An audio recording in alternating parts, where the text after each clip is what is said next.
"Bang, bisa ajari kami bisnis?" Demikian sebuah tulisan singkat di inbox muncul dari seseorang yang saya tidak kenal. Lalu dalam beberapa hari setelahnya ada pernyataan seperti itu juga dari orang-orang yang lain. Ternyata mereka berteman. Itulah peristiwa tahun 2015 di mana saya tidak pernah merespon pertanyaan begini. Namun saya waktu itu tergelitik. Mengapa? Mereka ingin belajar bisnis dan kebetulan saya ada waktu. Jadi saya minta mereka hadir ke Jakarta. Mereka dari Makassar rupanya. Hebatnya lagi, mereka ber-33 hadir di Jakarta. Singkat cerita, mereka curhat. Mereka punya hutang 16 miliar. Aset mereka hanya 18 miliar. Omset total bisnis mereka per tahun 7 miliar. Gak cukup bayar cicilan pinjaman mereka. Ternyata mereka bukan meminjam dari bank atau menyicil ke lembaga keuangan. Inilah yang bikin pusing. Mereka ini korban dari seorang pengajar yang mengajarkan bahwa berhutang itu dalam bisnis oke. Namun cara mengajarnya brutal. Akhirnya anak-anak ini meminjam mertua, pinjam paman, pinjam calon mertua, pinjam uang pacar, dan banyak lagi orang yang jadi korban tanda petik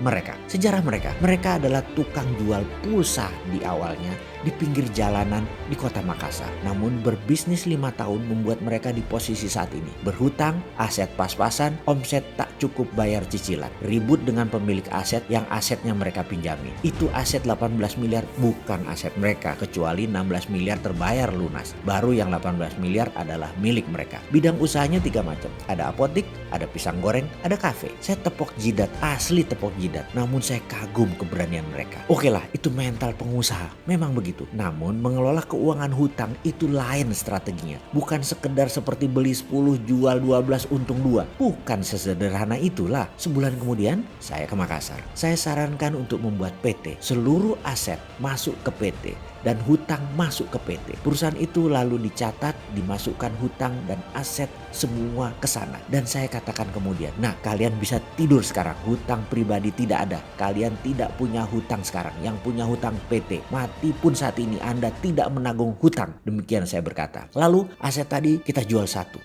miliar harganya. Lebih rendah 500 juta dari aset pasar atau dari harga pasar saat itu. Yang penting terjual cepat. Lalu saya ke bank. Minta pembayaran panjang 8 tahun. Hingga bunga dan cicilannya mengecil. Tidak ada untung namun bisa buat nyicil. Dari 4 miliar yang 2 miliar buat kecilkan hutang tadi jadi tinggal 14 miliar. Sisa 2 miliar untuk memperbaiki sarana bisnis terutama bisnis pisang goreng sekaligus menambah cabang. Lalu saya tinggalkan mereka melanjutkan bisnis mereka. 2 tahun berlalu. Kala itu bulan Desember. Saya mengundang mereka ke Bali. Mereka separuhnya datang. Laporan mereka menarik. Omset naik jadi 10 miliar per tahun. Asetnya naik. Dulu aset mereka 18 miliar dikurangi 4 miliar tinggal 14 miliar. Tapi sekarang asetnya jadi 16 miliar saat ini. Hutang 14 miliar mereka ternyata tinggal 10,5 miliar. Mengecil. Sudah bisa ada uang bulanan buat mereka setelah selama ini 4 tahun mereka prihatin. Lalu mereka kena tagihan pajak 900 juta. Pusing mereka. Karena itu yang paling senior tidak datang ke Bali.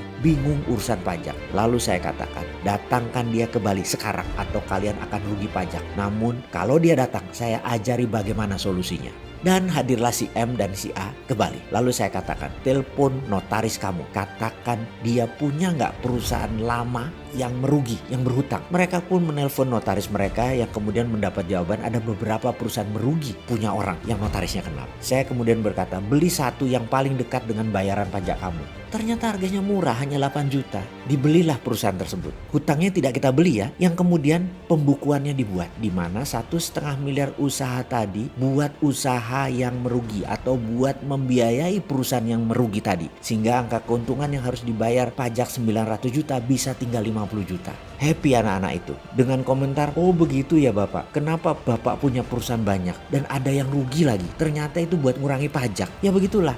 Demikian saya katakan kepada mereka yang lalu mereka tanya lagi, Pak ke depan bagaimana? Buset dah lu nanya melulu. Kalian emang ada rencana mau buat bisnis apa? Kami mau bangun restoran bebek bang. Demikian mereka mengurai rinci yang feeling saya mengatakan bagus. Kamu perlu modal kan? Bagaimana caranya? Sini kalian ini pengen cepet aja. Sini saya lakukan financial engineering. Perusahaan ini kan sekarang nilai asetnya 16 miliar. Hutangnya 10,5.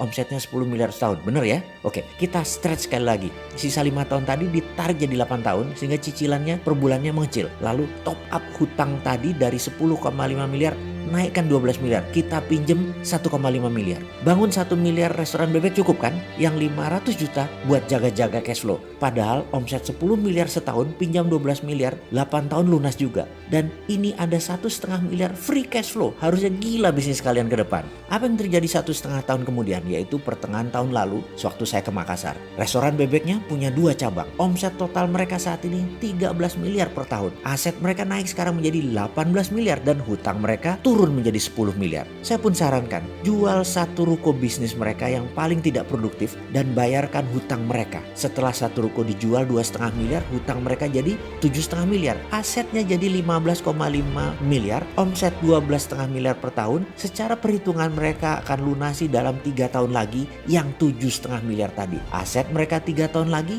harusnya kena lah 22 miliar. Masih punya omset 12 sampai 13 miliar lagi per tahun. Inilah kisah nyata strategi financial engineering di kala bisnis susah. Semua ini dapat disimpulkan untuk masa sekarang jika sahabat bisa memirrornya. Oke sahabat, jadi kesimpulan strategi tetap bertahan di tengah krisis keuangan kita sarikan menjadi 1. Perpanjang tenor pinjaman jadi lebih panjang. 2. Perbaiki tax planning usaha Anda. 3. Perbaiki bisnis dan hanya fokus di bisnis yang paling menguntungkan. 4. Jangan lepas aset kecuali ada bisnis yang untung menggantikannya. 5. Ekspansi di saat ekonomi naik dan boom. 6.